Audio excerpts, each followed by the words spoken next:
Hola, hola, hola, ¿cómo están? ¿Cómo les va?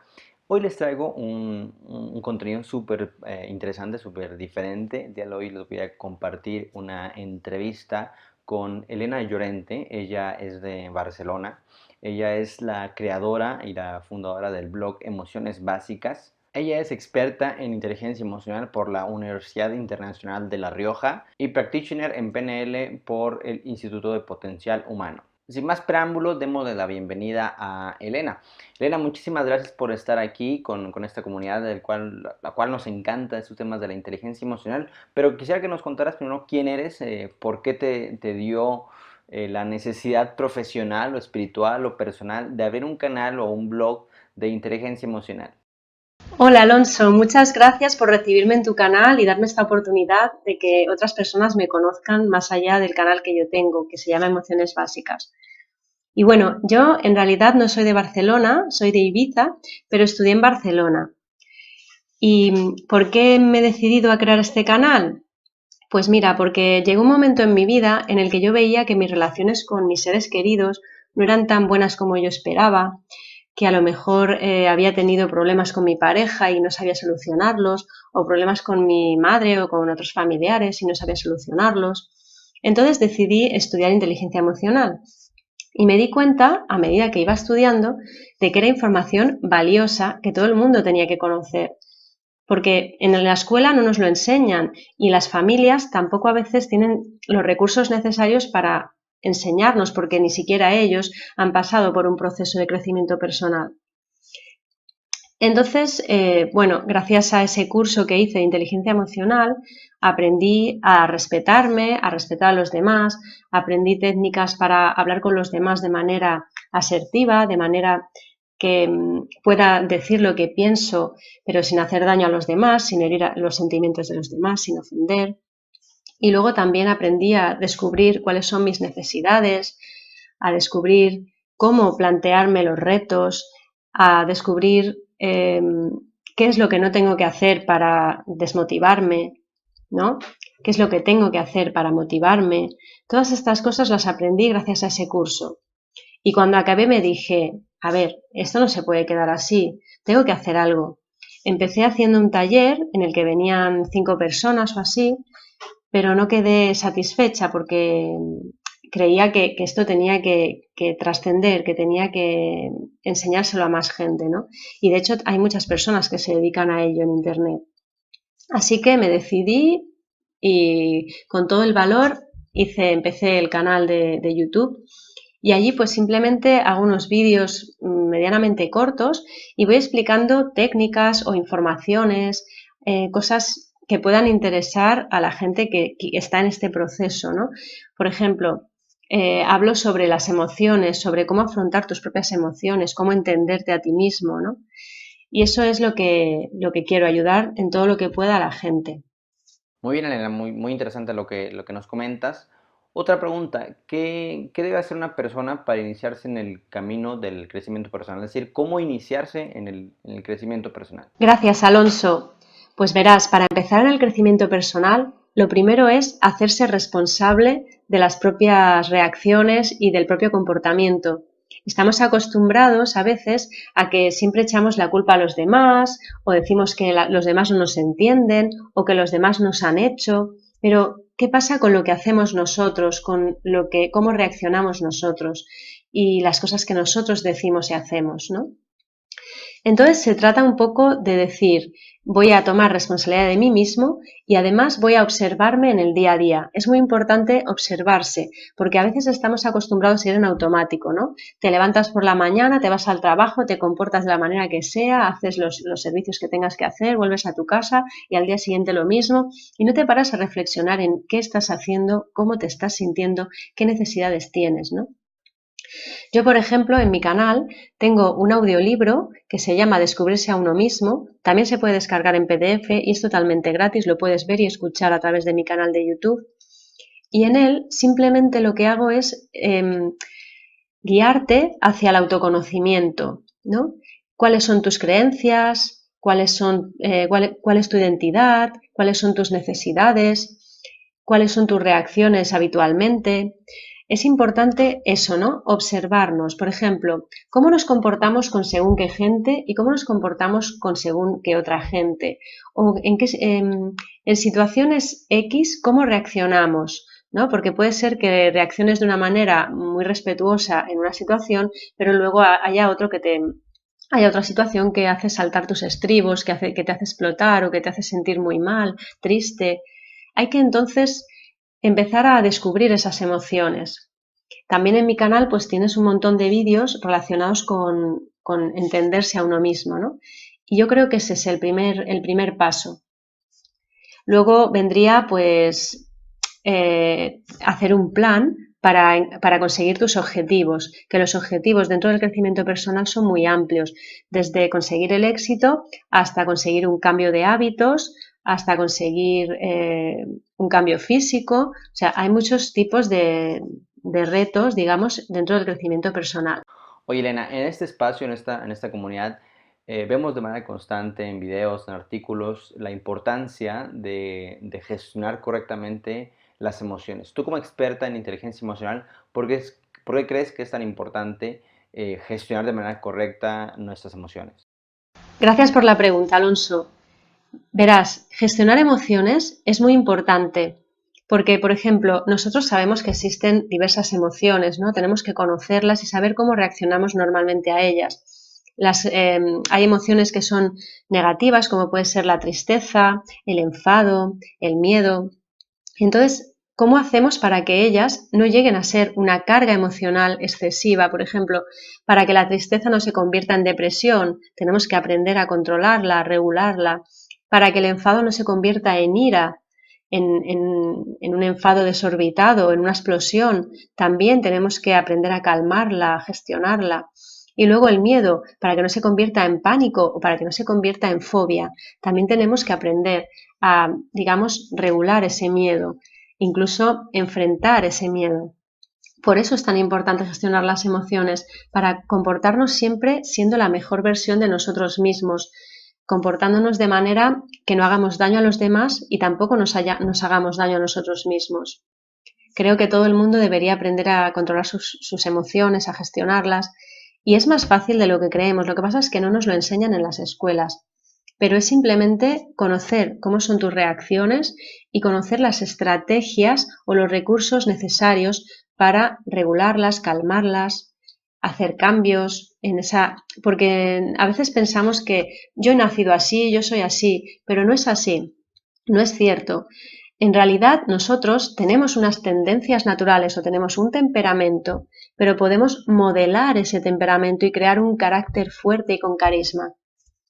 En este espacio, Elena, ya hemos visto a través de artículos, de videos, herramientas, marco mental y sobre todo la importancia de trabajar la autoestima para llegar a consolidar un amor genuino de pareja.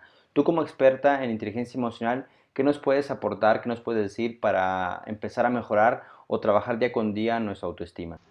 La autoestima es muy importante y has de saber, Alonso, y tu audiencia ha de saber, que la autoestima no es algo innato, sino que se aprende. Cuando somos pequeños lo aprendemos del amor que recibimos de nuestros padres, porque la autoestima es sentirse valorado. Si nuestros padres nos han valorado, empezamos a crear ese amor propio y luego ya nos hacemos autónomos y empezamos a reconocer nuestro propio valor nosotros mismos, sin necesidad de que nuestros padres nos lo reconozcan. Por lo tanto, la autoestima tiene mucho que ver con el reconocimiento de los logros o con el reconocimiento del valor que tenemos nosotros mismos, ¿no? Por lo tanto, si tienes una buena autoestima, no necesitas el reconocimiento de los demás, no necesitas que los demás te estén diciendo lo guapo que eres o lo bien que lo haces todo, porque tú mismo vas dando tus pasitos y te vas dando cuenta de que estás haciendo un esfuerzo, de que estás logrando pequeños detalles de tu vida, mejorarlos, o que simplemente has logrado algo maravilloso, como por ejemplo ahorrar para comprarte un coche o, yo qué sé, aprobar un examen, cosas que a ti te hacen sentir valorado, que te hacen sentir una persona íntegra. Ya te digo, súper importante para la autoestima, reconocerse los propios logros. Para ello, por ejemplo, no hay que ponerse el listón muy alto, darnos cuenta de que nos podemos equivocar. porque muchas veces hemos sido acribillados con que te sientas culpable porque no lo has hecho bien o eres tonto porque te has equivocado. Todo eso tenemos que desterrarlo de nuestra mente, ¿no? Tenemos que tener un diálogo interno, una forma de hablarnos a nosotros mismos, cariñosa, condescendiente, comprensiva, de manera que nos vayamos diciendo, te has equivocado, pero no pasa nada, la próxima vez lo vas a hacer mucho mejor. Y es así, darte la oportunidad, ¿no? Si no te das la oportunidad, no vas a poder crecer.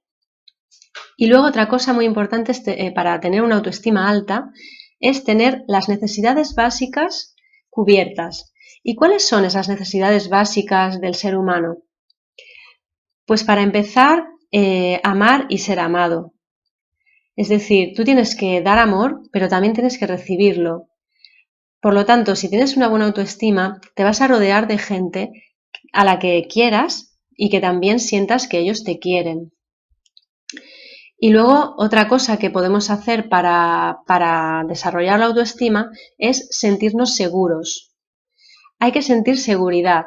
Para ello tenemos que tener una serie de necesidades cubiertas. Las primeras, las fisiológicas, tienes que tener comida, tienes que poder dormir tus 8 horas, tienes que poder realizar algo de ejercicio para la serotonina, para que el cuerpo esté bien. Y luego, pues paulatinamente ya tienes que tener un círculo de amistades, tienes que tener un trabajo que te dé un dinero para poder sobrevivir. O sea, no hay que obviar que es muy necesario, ¿no?, tener también cubiertas todas los aspectos relacionados con lo social, lo humano, tener una pareja a lo mejor o tener unos amigos que te aporten ese cojín humano que necesita todo el mundo porque somos seres sociales, ¿no? Y finalmente, otra de las necesidades es la autorrealización.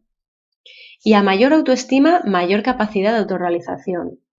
Porque si tú crees en ti mismo, si aunque a pesar de que los demás sean negativos, tú sigues creyendo en ti mismo y sigues yendo hacia adelante hacia tu sueño y eres realista porque no te dejas llevar por yo qué sé, por una pasión desmedida, sino que vas midiendo los pasos que vas dándote cuenta de cuáles son las cosas que tienes que hacer para tu objetivo.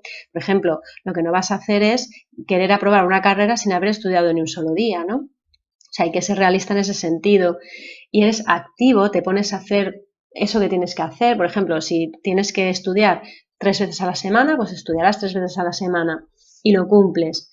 Todo eso te enriquece la autoestima. Así que ahí está la clave. Y por último, algo que realmente no hemos visto en nuestra comunidad, en nuestro espacio, es cómo ayudar a otras personas a mejorar su autoestima. Nosotros hemos visto artículos, te digo, videos de cómo trabajar nuestra autoestima en nosotros mismos, pero cómo podemos ayudar, no sé, a lo mejor a nuestros familiares, hermanos, hermanas, amigos, a mejorar ese aspecto tan importante como es la autoestima. Buena pregunta, Alonso. Es muy importante también tener en cuenta a los demás, ¿verdad? Y hay veces que tenemos un hijo, un vecino o un amigo, un alumno que necesita ese empujoncito, ¿verdad? Pues es muy fácil. Si te fijas, ya te he dado las claves en la respuesta anterior. Lo que hay que hacer es valorar a los demás, ¿no? Si, por ejemplo, ha cometido un error una persona, decirle, bueno, no pasa nada, te ha salido mal hoy, pero acuérdate del otro día que te salió súper bien. O no te preocupes, vuélvelo a intentar y ya verás cómo más adelante te sale fenomenal. O decirle, bueno, es normal que cuando empiezas te salga mal, pero si practicas te va a salir muy bien. Es decir, darle un aliciente a esa persona. No dejarla en la estacada como si fuera un tonto o un estúpido, porque eso no le va a servir de nada. Lo que tienes que hacer es motivarle dándole ánimos. Otra cosa al respecto es no poner a la gente el listón tan alto. No esperar que hagan unas marcas increíbles. Por ejemplo, llevas a tu hijo a deporte, a fútbol, y esperas que de repente sea el pichichi number one.